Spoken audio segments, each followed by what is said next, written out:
بسم اللہ الرحمن الرحیم۔ شروع اللہ کے نام سے جو بڑا مہربان سورۃ رحمان کو دولت اور برکت کی بڑھوتری کے لیے وظیفے کے طور پر پڑھا جا سکتا ہے۔ ذیل میں ہم آپ کو ایسے وظیفات بتائیں گے جو چند ممکن دعاؤں کے ذکر کے ساتھ ہوتے ہیں۔ نمبر 1، دولت کی برکت کی دعا۔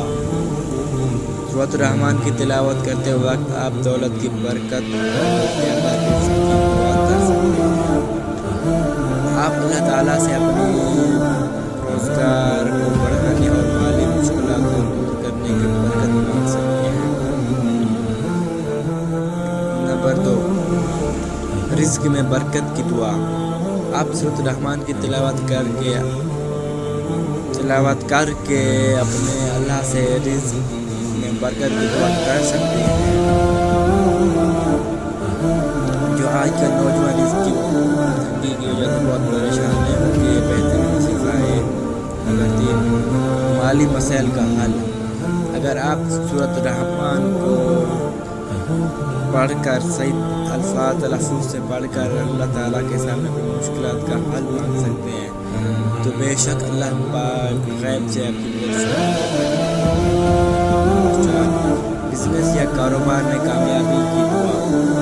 اگر آپ کا کوئی بزنس ہے یا کوئی کاروبار ہے جو نہیں چل رہا تو آپ یہ وظیفہ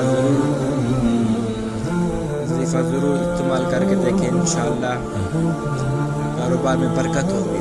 اگر آپ کو کسی خصوصی بزنس یا کاروبار میں کامیابی حاصل کرنی ہو، سورۃ رحمان کی تلاوت کر کے آپ اللہ پاک سے کامیابی کی دعا کر سکتے ہیں۔ بے شک وہ میرا رب ہے۔ 5، بحری اور ہوائی سفر کی حفاظت کی دعا۔ اگر آپ بھی بحری اور ہوائی سفر کر رہے ہیں تو جس میں آپ کا دل گھبرا رہا ہے تو آپ یہ وظیفہ ضرور سنائیں۔ آپ سورۃ رحمان کی تلاوت کرتے وقت بحری یا ہوائی سفر کے لیے حفاظت کی دعا کر سکتے ہیں تاکہ سفر میں سلامتی ہو، آپ خیر و عافیت اپنی منزل کی طرف پہنچیں۔ اس وظیفے کو کرتے وقت یہ ضروری ہوتا ہے کہ آپ نیک نیتی سے اور پورے ایمان کے ساتھ کریں اور آپ اپنی دعاؤں کو دل کی گہرائیوں سے اللہ تعالیٰ تک پہنچائیں۔ بے شک وہ میرا رب بہت غفور الرحیم ہے۔